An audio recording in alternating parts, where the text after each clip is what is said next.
अगदी केसापासून नखापर्यंत फायदेशीर असणारा हा बहुगुणी कढीपत्ता किती आरोग्यदायी आहे हे आपल्या सर्वांना माहीतच आहे. पण ही कढीपत्त्याची पाने जेवणामध्ये वापरली तरी खाल्ली जात नाहीत. पण ही कढीपत्त्याची चटणी बनवली तर इतकी स्वादिष्ट, खमंग आणि चटपटीत बनते, लहान मुलंही अगदी आवडीने खातात. ही कढीपत्ता चटणी ताटाची रंगत आणि तोंडाची चव वाढवते. आणि कधीतरी भाजी नसेल तर फक्त या चटणीबरोबर तेल घेऊन किंवा या चटणीबरोबर दही घेऊन भाकरीसोबत किंवा चपातीसोबतही खूप छान लागते. नमस्ते, मी सत्याच रेसिपी मराठीमध्ये आपले खूप खूप खूप मनापासून स्वागत आहे. तर कढीपत्त्याची चटणी म्हटलं की अगदी भरपूर प्रमाणात कढीपत्ता लागतो आणि नुसताच श्रावण संपला आहे, त्यामुळे झाडावरती भरपूर आणि मस्त असा कढीपत्ता आहे. आणि चटणी बनवण्यासाठी आज मी भरपूर असा कढीपत्ता आणला आहे आणि या कढीपत्त्याची पहिल्यांदा पाने काढून घेतली. तर या कढीपत्त्याच्या काही पानावरती काळे किंवा पांढरे डाग असतात किंवा मावा पडलेला असतो.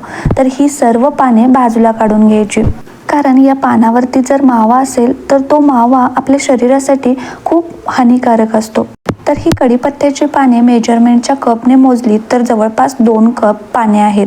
ही पाने पहिल्यांदा स्वच्छ 2 ते 3 वेळेस धुवून घेतली आणि त्यानंतर सुकण्यासाठी कॉटनच्या कपड्यावरती पातळ पसरून ठेवली. आता एक कढई घेतली आणि कढईमध्ये पोहे खायच्या चमच्याने फक्त 2 चमचे तेल ॲड केलं.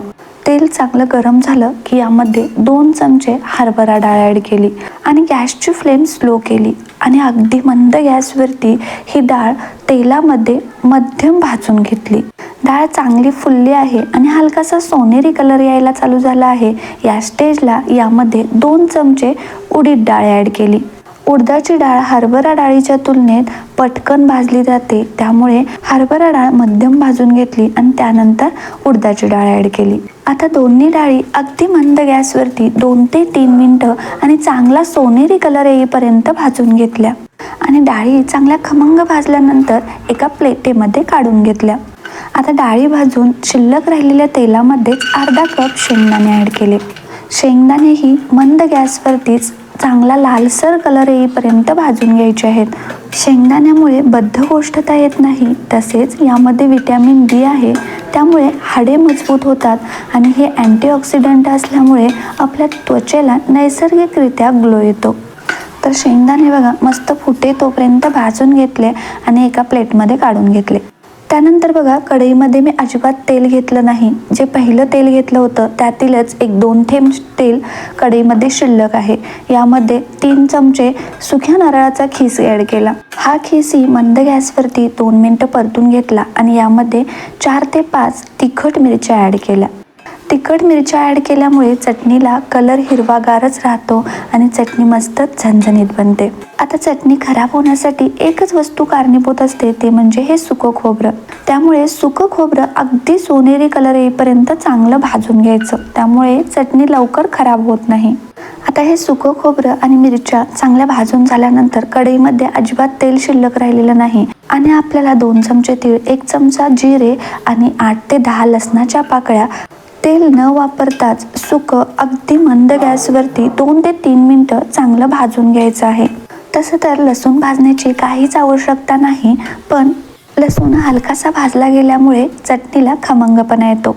इकडे आपण धुवून ठेवलेली कढीपत्त्याची पाने ही सुकले आहेत, यावरती अजिबात पाणी नाही. आता हा कढीपत्ताही कढईमध्ये मस्त खमंग असा परतून घेऊ. तर कढईमध्ये 2 चमचे तेल ॲड केलं आणि तेल चांगलं गरम झालं की यामध्ये कढीपत्त्याची पाने ॲड केली आणि कढीपत्त्याची पानेही अगदी मंद गॅसवरती परतत राहायचं. कढीपत्त्यामध्ये बऱ्याच प्रमाणात लोह आणि फॉलिक ॲसिड असल्यामुळे शरीरात हिमोग्लोबिनची वाढ होते. तसेच यामध्ये व्हिटॅमिन ए, व्हिटॅमिन सी असल्यामुळे साखरेचे प्रमाणही नियंत्रित राहतं, पचनसंस्था सुधारते. तसेच कढीपत्ता केसांच्या आणि त्वचेच्या आरोग्यासाठी खूप फायदेशीर आहे.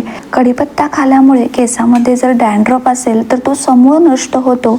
त्याचबरोबर बॅड कोलेस्ट्रॉल बाहेर काढून टाकण्याचं काम कढीपत्ता करतो.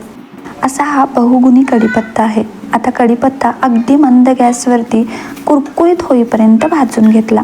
कढीपत्ता मंद गॅसवरती भाजल्यामुळे चांगला कुरकुरीत बनतो आणि कलरही चेंज होत नाही. आता हे सर्व साहित्य आपण खमंग आणि मंद गॅसवरती भाजून घेतलं आहे. आणि कढीपत्ता बघा परतून घेतल्यानंतर हातामध्ये बोटाने दाबल्यानंतर याचे बारीक तुकडे होतात. आता भाजून घेतलेले हे सर्व साहित्य चांगलं थंड झाल्यानंतर हे साहित्य एका मिक्सरच्या जारमध्ये ॲड करू. आणि ही चटणी मस्त चटपटीत आणि स्वादिष्ट बनण्यासाठी या साहित्यासोबतच यामध्ये काही मसाले ॲड करू. तर मी येथे चवीनुसार मीठ, 1/4 चमचा हळद पावडर, 1 चमचा आमचूर पावडर आणि 1 चमचा धने पावडर ॲड केली आणि ही चटणी अगदी भरडसर अशी वाटून घेतली. आमचूर पावडरमुळे या चटणीला मस्त चटपटीतपणा, आंबटपणा येतो, त्यामुळे चटणी अजून जास्त स्वादिष्ट बनते.